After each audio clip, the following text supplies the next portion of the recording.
YouTube, Awesome Rider here. Welcome to my video where I'm going to be ranking my top 15 Dragon Ball characters. I know that's a bit of a weird number. I was going to do a top 10, but then I realized there was more characters I wanted to talk about, but not quite enough for a top 20. What if I were to fill this list out with 5 more that they're characters I dislike? It just felt like I was kind of forcing it, and so I came up with this, and again, I have a permit to do this.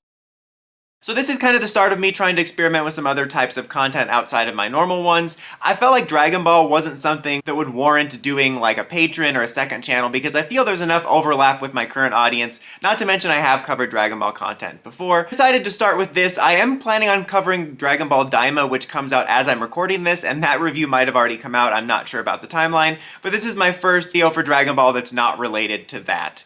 Just kind of in honor of the hype for Dragon Ball Sparking Zero and Daima. So anyway, too much preamble, let's get started. So even though I have a top 15, I do have a real quick honorable mention, or set of honorable mentions, which is the fusion characters, primarily of Vegeta and Gotenks. They're only honorable mentions solely because even though they're favorites of mine, they're not like full-fledged characters where you have a lot to talk about. They're more of a fun gimmick, but there's nothing wrong with that. It's just kind of very surface level why I like them. Mainly just, they're a lot of fun to watch with their bravado. You know, Gotenks doing silly stuff like waiting to use Super Saiyan 3 so it was more showy. You know, just Vegeto's general cockiness, you know, would you look at me, I'm setting records. Not to mention, I just love that whole saga and how crazy it got with doing fusions and like the different ways they did the fusions with the dance and the earrings. They're just always favorites, but there's not a lot to like sink your teeth into to talk about. Alright, now starting off, the actual top 15 is Cooler. You know, I've always liked Cooler. I thought he was the cooler of the brothers. You know, Frieza actually does make it on this list, and I have a very interesting kind of evolution of my relationship with that character.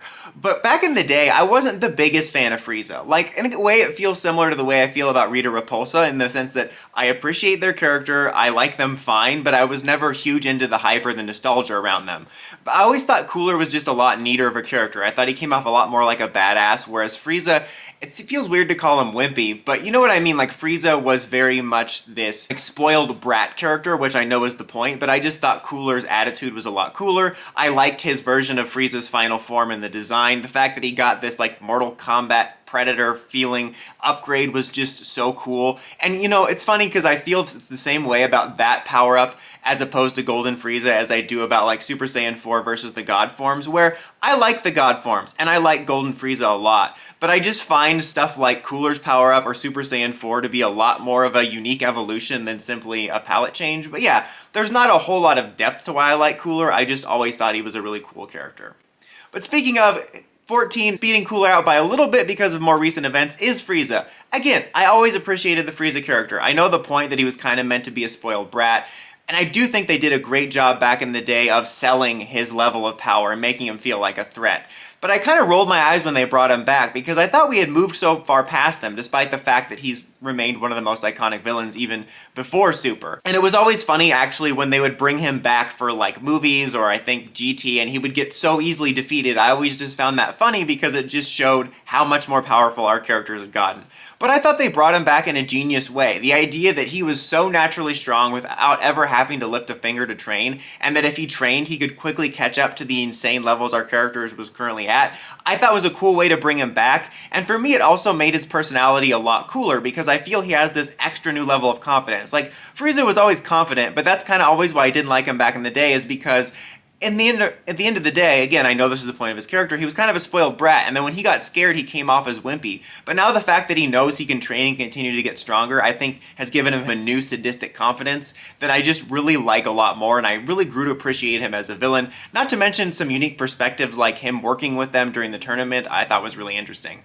As a total side note, I think it was a total waste to make the Universe 6 Frieza also evil. I know that it was like different, but I was like, having a quote-unquote good Frieza, I think would have been far more interesting. Coming up next is Hercule, aka Mr. Satan. I've always just thought this was a fun character. Just in general, a very entertaining character, but I think a lot of the stuff they did with him was rather interesting. Like, this very easily could have just been a one-off bit, like Earth's quote-unquote strongest fighter that accidentally took the credit for Cell. But they made it really interesting in the fact that he wasn't just some douche, you know, he actually has a heart, he has some funny bits, but it actually wound up being rather interesting that he had a huge role in the Buu saga, like almost saving everyone by befriending Buu, which was a really interesting dynamic in and of itself, and then helping out with the Spirit Bomb. I like that he actually kind of became a member of like the Z Fighters family, and there was a lot more to him than just a bit, even though some of the bits within that were a lot of fun. And it also is kind of fun that, technically speaking, if you were to take out all of the crazy, like, Dragon Ball Z level powered characters, he would be a very strong fighter. It's not like he's just some guy that you found at the Walmart. Like, he actually is a pretty strong human. Next up is Bardock. Bardock is always a character I just found pretty cool. Like, I loved the idea of getting to know Goku's dad back in the day, and when we finally got to in the movie, I thought it was a really cool showcase. Now, technically there's two different versions in a way, because you have the old movie one and then the new canon one from the manga and the Super movies, and I like both of them. I think I prefer the original movie one a little bit more, just because I think he was a little bit more classic Saiyan. Like, I think with the Super manga version, they made it seem like he had a little bit more of an honor streak, even more so, like he was talking about just wanting to save something, which I did like. I really did like that version. But I just kind of liked the version of Bardock from the movie a little bit more, where he was much more of a classic Saiyan. He did have a little bit of honor, as, you know, he was disgusted about like the way Frieza treated his people and what happened to his friends.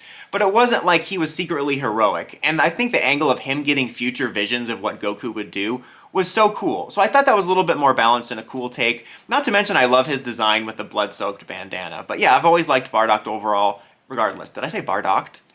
Coming in at number 11, and probably a hot take to have this like so low on a list, is Vegeta, because I've always liked Vegeta, for sure. Like, I totally understand why he's a fan favorite. Obviously, he's in my top 15, top 20 characters, but I've never connected with him as much. Again, don't get me wrong, I appreciate his arc. It's one of the best long-running redemption arcs we've seen, not to mention just such a badass character. But for me, like, I do have someone higher on this list that I think, in my opinion, has a much more interesting redemption arc. Not that his isn't interesting, but I felt like one thing that holds it back for me is I never felt like there was that inciting incident of like why he would be redeemed. I think it's his family, you know, of course when Trunks was born and that period of time going from the Android Cell Saga through Buu. But unlike this other character who's on the list where I felt there was a specific, I think, like linchpin that led to his redemption that I think was interesting, I always felt like outside of him getting the family, I never felt there was one specific moment where I felt this is the turning point. I feel like it just kind of happened via him living on Earth with his family, which there's nothing wrong with that. For me, the best moments though that were showcasing his redemption and his changed perspective was Vegeta's sacrifice. I think that really did bring home. I think that it was the family aspect and him living on Earth that did change him. I just wish there was a moment before that that was like, yes, this is the turning point. But that was obviously a key moment. Another side note, I really wish they had kept the dialogue from the original dub when he says, I'm going to crush you and throw you into the wind. Like, Kai changed it to like, I am going to destroy you and you will not be able to regenerate because you will be so many pieces, or something like that. It was so robotic sounding. I'm like, I'm gonna crush you and throw you into the wind is so much of a cooler line. Also, there was some recent stuff in, I think it was the Granola arc in the manga, that was really good, that showed his perspective on his redemption and where he's come from. So I still love his character, but it's just never been one that's clicked with me as much as other people. Now, to further the hot takes that this is number 10, above Vegeta, is Goten. Goten, there's not a lot to him, but I've always just really liked his character. I just loved his energy as a kid. He was a lot of fun. I have a lot of nostalgia for like the Great Saiyaman Saga era, which I'm going to talk about a little bit later in the video, but it just kind of represents that. And I just loved kind of having this little kid Goku clone that was a lot of fun to watch back in the day, and I loved his energy. And I always also really liked his older character designs. Like, I loved his End of Z and Super designs, and I also really liked his GT design for some reason.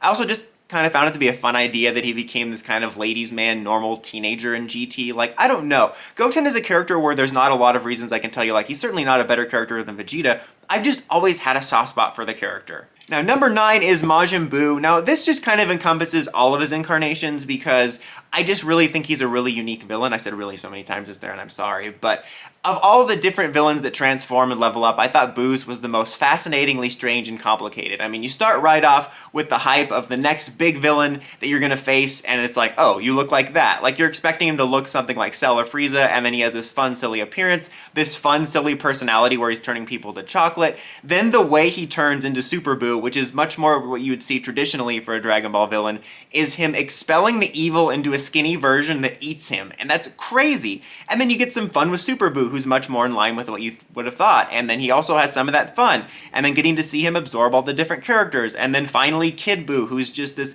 pure evil, like, chaos, and then he gets reincarnated. It's just such a fun, crazy villain that I love, and also is a very, like, nostalgic period of time for me.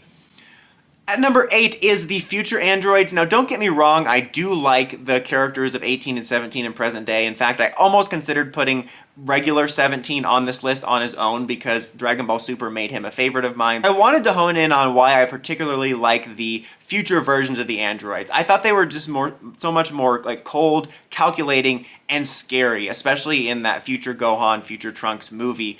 And what I found great about them is, don't get me wrong, I love Frieza, Cell, Majin Buu, all the characters where you get to see different transformations and power escalations, but I thought it was so much it was so uniquely intimidating that these strongest characters that caused the apocalypse were just these human-looking characters. I mean, they have a cooler design than the background NPCs of Dragon Ball, but they're not like transforming into more monstrous forms and screaming to get more powerful. They were just such powerful Terminators that looked like normal humans that were these intimidating, cold, scary beings that caused the apocalypse. And I just thought that was so cool and unique. And even though I really do like Cell and so much about his character and concept, I always felt the androids were robbed of being the main antagonist of that saga. Next up is Goku Black. Now this was just an exciting character for me. I waited so long to get into Super because I was waiting for the dub because I had always been a dub guy. But then when I started to see the stuff about Goku Black, I'm like, all right, I have to catch up and jump in. Like, I can't miss this. And it got me to actually appreciate the voices for the most part, especially Goku's voice actress, the way she handled both the roles of Goku and then Goku Black. But there are some mixed feelings I have about the character in the sense that the reveal was a little bit underwhelming. I'm not the biggest fan of Zamasu, just in terms of his motivation is kind of stupid. Like, I like the idea of this god being super cold and kind of scary, having this maniacal plan. But this idea of just getting rid of all the mortals, it's like, then what is left? I thought it would have made more sense if he just wanted to specifically cultivate only mortals he found worthy, but I found his motivation to be kind of dumb.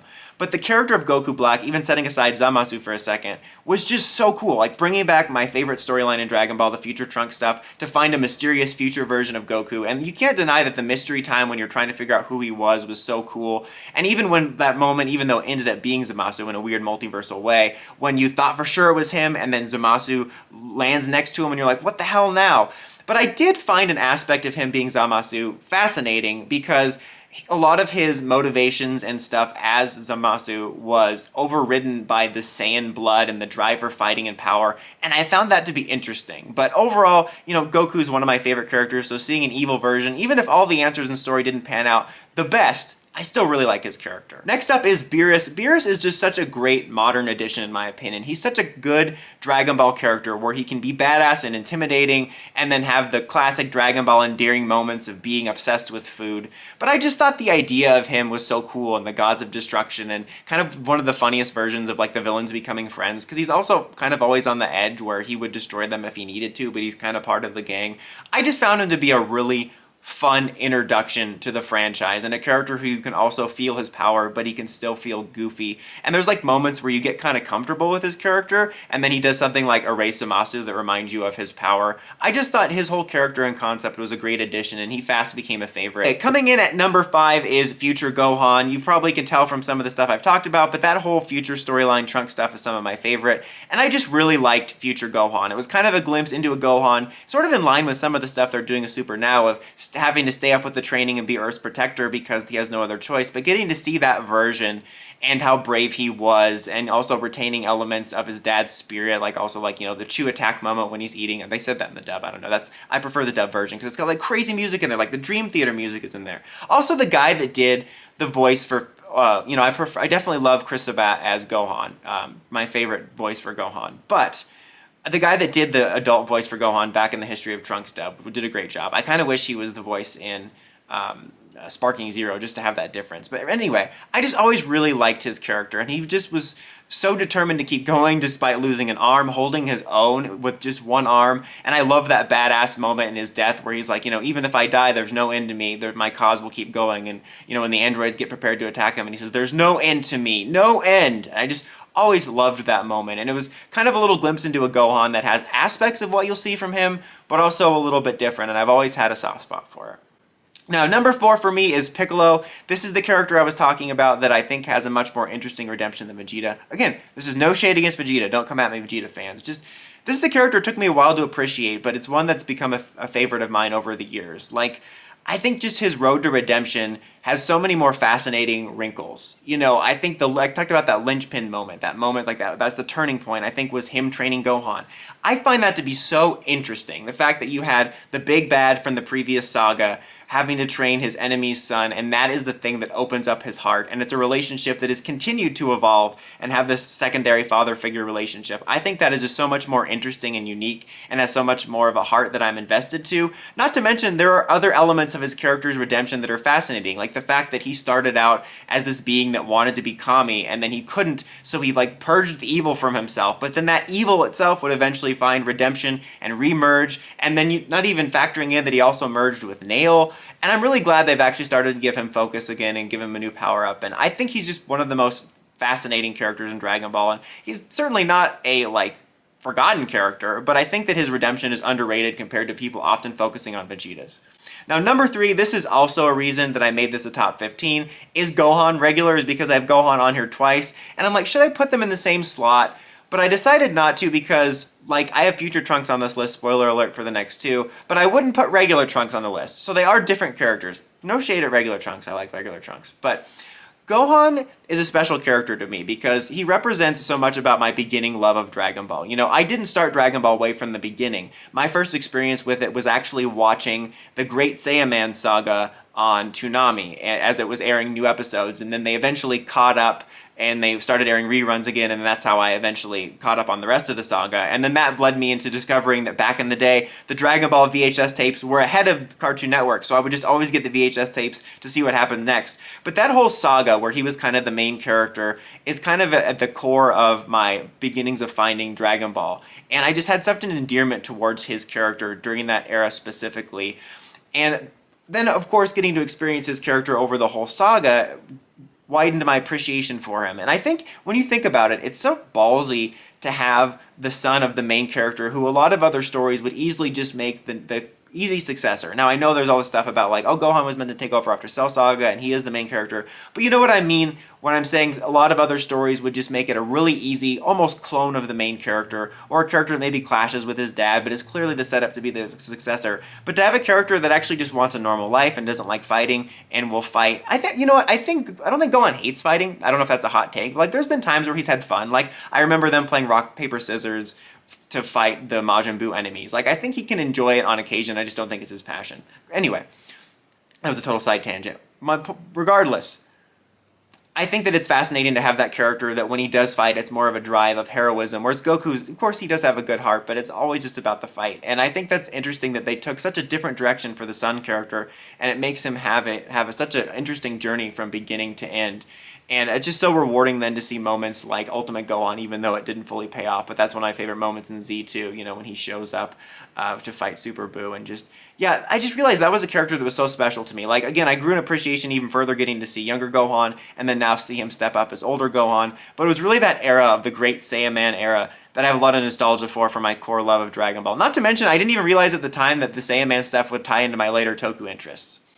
Runner-up, though, for me is Future Trunks. I mean, what a cool character. Like I said multiple times, that's my favorite storyline is the future stuff. But just his entrance, you know, coming in, this mysterious character with a cool design who turns into a Super Saiyan and dispatches, at the time, what was the most hyped-up, strong villain. Like, that was two of the biggest, like, hype moments, was this transformation to Super Saiyan and then this big villain, and he clears them in, like, 5 seconds, and then brings about this cool future Terminator storyline. And then I love that we brought him back for Super, for the Goku Black stuff. Just such a cool character that I've always loved because it just represents my favorite storyline in the series. Number 1 for me, though, this is really basic, is Goku. Now, the thing that's fascinating about this is a lot of my love for the character comes from the dub from Sean, is it Sean Schimmel or Skimmel? I've heard it both ways. And then Kid Goku from the original Dragon Ball.